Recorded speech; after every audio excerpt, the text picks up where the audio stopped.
नमस्ते दोस्तों, स्वागत है आप सभी का हमारे इस नए वीडियो में। इस वीडियो में आप जानेंगे सफला एकादशी कब है, शुभ मुहूर्त, पूजा विधि, महत्व और कथा। इस माह में साल की पहली एकादशी यानी कि पोष माह की कृष्ण पक्ष की एकादशी का व्रत रखा जाएगा।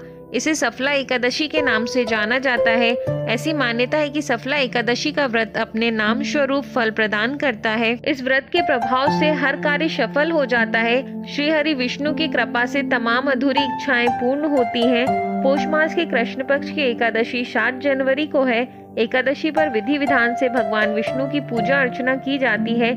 धार्मिक मान्यताओं के अनुसार एकादशी व्रत पर व्रत कथा का पाठ जरूर करना चाहिए। एकादशी व्रत कथा का पाठ करने से भगवान विष्णु की विशेष कृपा प्राप्त होती है और मृत्यु के पश्चात मोक्ष की प्राप्ति होती है। आइए सबसे पहले जानते हैं सफला एकादशी का महत्व। धर्मराज युधिष्ठिर ने भगवान श्री कृष्ण से कहा, हे जनार्दन, मैंने मार्गशीर्ष शुक्ल पक्ष अर्थात मोक्षदा एकादशी का सुविस्तार वर्णन सुना। अब आप कृपा करके मुझे पोष मास के कृष्ण पक्ष की एकादशी के विषय में बताइए। इस एकादशी का क्या नाम है, इसके व्रत का क्या विधान है, इसकी विधि क्या है, इसका व्रत करने से किस फल की प्राप्ति होती है, कृपया यह सब विधान पूर्वक कहिए। भगवान श्री कृष्ण बोले, पोष माह के कृष्ण पक्ष में आने वाली इस एकादशी को सफला एकादशी कहा जाता है। इस एकादशी के देवता श्री नारायण हैं।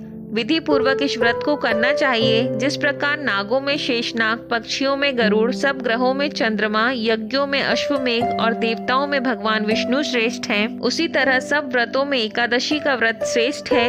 जो मनुष्य सदैव एकादशी का व्रत करते हैं वे मुझे परम प्रिय हैं। इसका महात्म मैं तुमसे कहता हूँ, ध्यान पूर्वक सुनो। भक्त वत्सल भगवान श्री कृष्ण कहने लगे, हे धर्मराज, मैं तुम्हारे स्नेह के कारण तुमसे कहता हूँ कि एकादशी व्रत के अतिरिक्त मैं अधिक से अधिक दक्षिणा पाने वाले यज्ञ से भी प्रसन्न नहीं होता हूँ। अतः इसे अत्यंत भक्ति और श्रद्धा से युक्त होकर करें। हे राजन, द्वादशी युक्त पोष कृष्ण एकादशी का महात्म तुम एकाग्रचित्त होकर सुनो। सफला एकादशी व्रत कथा। चंपावती नगरी में एक महिष्मान नाम का राजा राज्य करता था। उसके 4 पुत्र थे। उन सब में लुम्पक नाम वाला बड़ा राजपुत्र महापापी था। वह पापी सदा पर स्त्री और वैश्यागमन तथा दूसरे बुरे कामों में अपने पिता का धन नष्ट किया करता था। सदैव ही देवता, ब्राह्मण, वैष्णवों की निंदा किया करता था। जब राजा को अपने बड़े पुत्र के ऐसे कुकर्मों का पता चला तो उन्होंने उसे अपने राज्य से निकाल दिया। तब वह विचारने लगा कि कहाँ जाऊं, क्या करूं। अंत में उसने चोरी करने का निश्चय किया। दिन में वह वन में रहता और रात्रि को अपने पिता की नगरी में चोरी करता तथा प्रजा को तंग करने और उन्हें मारने का कुकर्म करता। कुछ समय पश्चात सारी नगरी भयभीत हो गई। वह वन में रहकर पशु आदि को मारकर खाने लगा। नागरिक और राज्य के कर्मचारी उससे पकड़ लेते किंतु राजा के भय से छोड़ देते। वन में एक अति प्राचीन विशाल पीपल का वृक्ष था। लोग उसकी भगवान के समान पूजा करते थे। उसी वृक्ष के नीचे वह महापापी लुम्पक रहा करता था।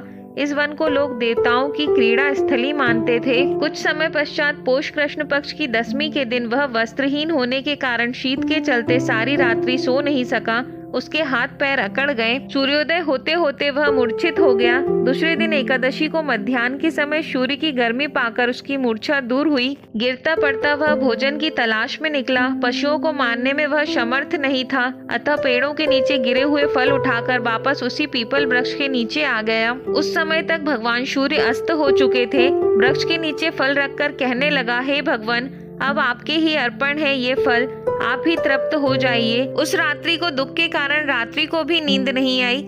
उसके इस उपवास और जागरण के कारण भगवान अत्यंत प्रसन्न हो गए और उसके सारे पाप नष्ट हो गए। दूसरे दिन प्रातः एक अति सुंदर घोड़ा अनेक सुंदर वस्तुओं से सजा हुआ उसके सामने आकर खड़ा हो गया। उसी समय आकाशवाणी हुई कि हे राजपुत्र, श्री नारायण की कृपा से तेरे पाप नष्ट हो गए हैं। अब तू अपने पिता के पास जाकर राज्य प्राप्त कर। ऐसी वाणी सुनकर वह अत्यंत प्रसन्न हुआ और दिव्य वस्त्र धारण करके भगवान आपकी जय हो कहकर अपने पिता के पास गया।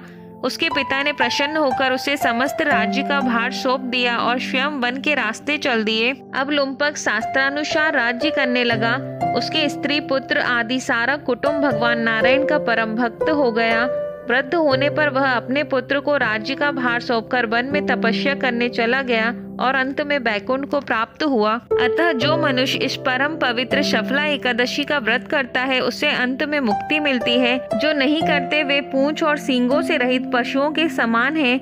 इस सफला एकादशी के महात्म्य को पढ़ने अथवा श्रवण करने से मनुष्यों को अश्वमेध यज्ञ का फल मिलता है। यदि यह व्रत कथा अच्छी लगी हो तो चैनल को सब्सक्राइब करें। आइए अब जानते हैं सफला एकादशी कब है। पोष माह के कृष्ण पक्ष की एकादशी तिथि की शुरुआत 7 जनवरी की रात 12:41 से हो रही है। अगले दिन 8 जनवरी रात 12:46 पर इस तिथि का समापन होगा। उदय तिथि के अनुसार सफला एकादशी का व्रत 7 जनवरी के दिन रखा जाएगा। ये इस साल की पहली एकादशी है। सफला एकादशी की पूजा का शुभ मुहूर्त 7 जनवरी को सुबह 8:33 से दोपहर 12:27 तक है। सफला एकादशी के व्रत का पारण 8 जनवरी सोमवार के दिन सुबह 7:15 से सुबह 9:20 के बीच किया जा सकता है। सफला एकादशी पूजन विधि। सफला एकादशी के दिन सुबह स्नान आदि से निवृत्त होकर भगवान विष्णु का ध्यान करते हुए उन्हें पंचामृत से स्नान करवाएं। इसके बाद गंगा जल से स्नान करवाकर भगवान विष्णु को कुमकुम अक्षत लगाएं। सफला एकादशी की कथा का श्रवण या वाचन कर और दीपक और कपूर से श्री हरि की आरती उतारें एवं प्रसाद सभी को वितरित करें। भगवान विष्णु के पंचाक्षर मंत्र ओम नमो भगवते वासुदेवाय नमः का यथासंभव तुलसी की माला से जाप करें। इसके बाद शाम के समय भगवान विष्णु के मंदिर अथवा उनकी मूर्ति के समक्ष भजन कीर्तन का कार्यक्रम करें। इस एकादशी के दिन भगवान विष्णु सहित देवी लक्ष्मी की पूजा करने से इस जीवन में धन और सुख की प्राप्ति होती है। परलोक में भी इस एकादशी के पुण्य से उत्तम स्थान मिलता है। इस दिन व्रत अगर नहीं भी कर रहे हैं तो सफला एकादशी की कथा जरूर सुने।